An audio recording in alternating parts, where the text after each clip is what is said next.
ये कहानी पुरानी हवेली की अंधकार की छाया की है। तो चलो कहानी को पूरा सुनते हैं। गांव की पुरानी हवेली जहां कभी राजा महाराजाओं का निवास था, अब वो सुनसान पड़ी थी। गांव वाले उसे भूतिया हवेली कहते थे।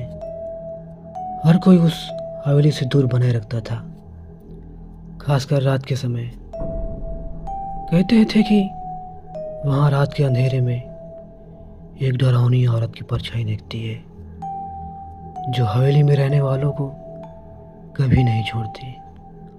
सावित्री एक साधारण महिला थी, जो गांव के किनारे पर अपने पति रामू और एक छोटे से बेटे के साथ रहती थी। रामू एक मजदूर था और अक्सर काम की तलाश में गांव से बाहर चला जाता था। सावित्री का काम घर के कामकाज से ही सीमित था। हालांकि वह बाहरी दुनिया में ज़्यादा नहीं जानती थी, लेकिन गांव के लोगों की बातों से वह भी उस हवेली से डरने लगी थी। एक दिन गांव में खबर फैली कि सावित्री का पति शहर में एक बड़े हादसे का शिकार हो गया और वह कभी घर नहीं लौटेगा। सावित्री इस खबर से पूरी तरह टूट चुकी थी। उसका एकमात्र सहारा था उसका बेटा, लेकिन गरीबी और तंगी ने उसे मजबूर कर दिया कि वह काम की तलाश करे।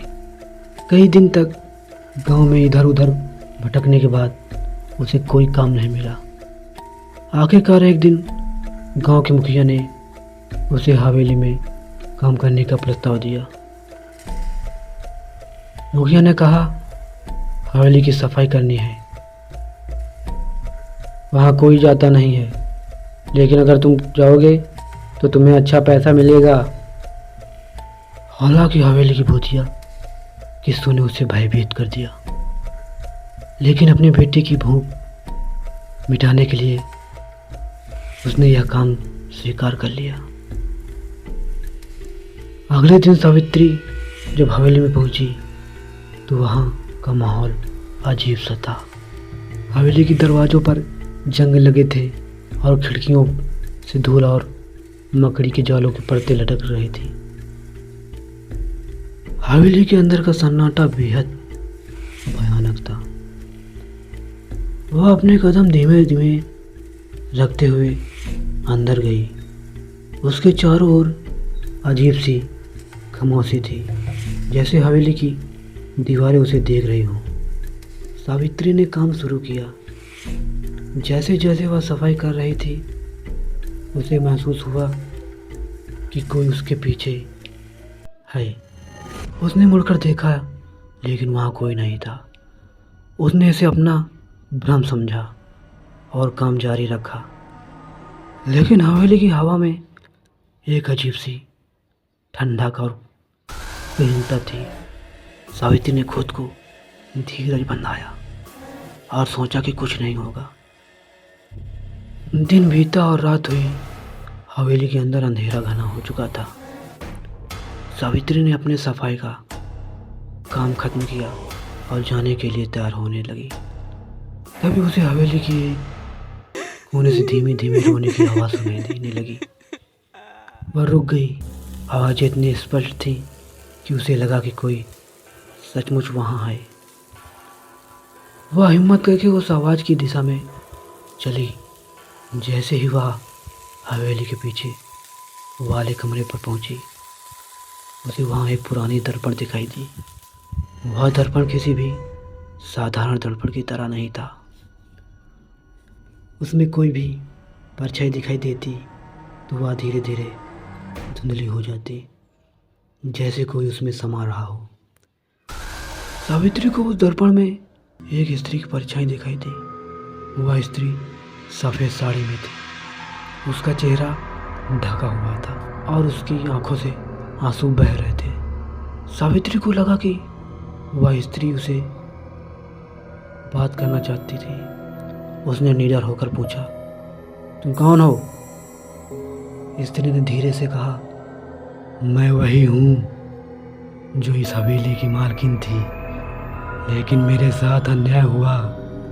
मेरे पति ने मुझे धोखा दिया और मुझे इस हवेली में बंद कर मरने के लिए छोड़ दिया।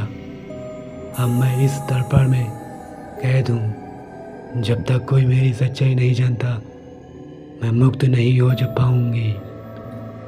सावित्री को उस स्त्री की कहानी सुनकर दया आई। उसने सोचा कि शायद वह उसकी मदद कर सकती है, लेकिन उसे एहसास नहीं था कि वह खुद कितनी बड़ी मुसीबत में फंस चुकी है। अगले कुछ दिनों तक सावित्री ने उस स्त्री को सच्चाई जानने की कोशिश की। उसने गांव के पुराने लोगों से बात की, लेकिन कोई भी उसे सही जानकारी नहीं दे पाया। हर कोई उसे हवेली से दूर रहने की सलाह दे रहा था, लेकिन सावित्री अब पीछे नहीं हट सकती थी। एक रात जब हवेली में अकेली थी, उस स्त्री की परछाई फिर से उसके सामने आई। इस बार वह और भी गुस्से में थी।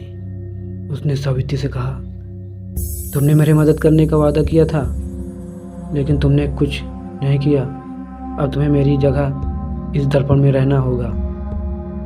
सावित्री ने डर के मारे भागने की कोशिश की, लेकिन उसके पैर जैसे जमीन से चिपक गए थे। उस स्त्री की परछाई ने उसे जकड़ लिया और दर्पण के पास खींच लिया। सावित्री की चीखें हवेली की दीवारों से टकरा कर गूंजने लगी, लेकिन कोई उसे सुनने वाला नहीं था। दर्पण के अंदर से एक ठंडी हवा का झोंका आया और सावित्री की आत्मा उस दर्पण में कैद हो गई। अगले दिन जब गांव के लोग हवेली के पास गुजरे तो उन्होंने वहां का दरवाजा खुला देखा। उन्होंने अंदर जाकर देखा, लेकिन सावित्री कहीं नहीं मिली।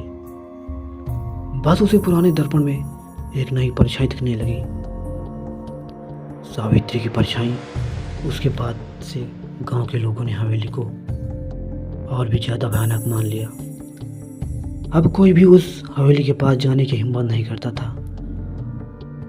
कहते हैं अब उस हवेली में दो परछाइयाँ हैं, एक उस पुरानी स्त्री की और दूसरी सावित्री की, जो अब हमेशा के लिए वहाँ कैद हो चुकी है।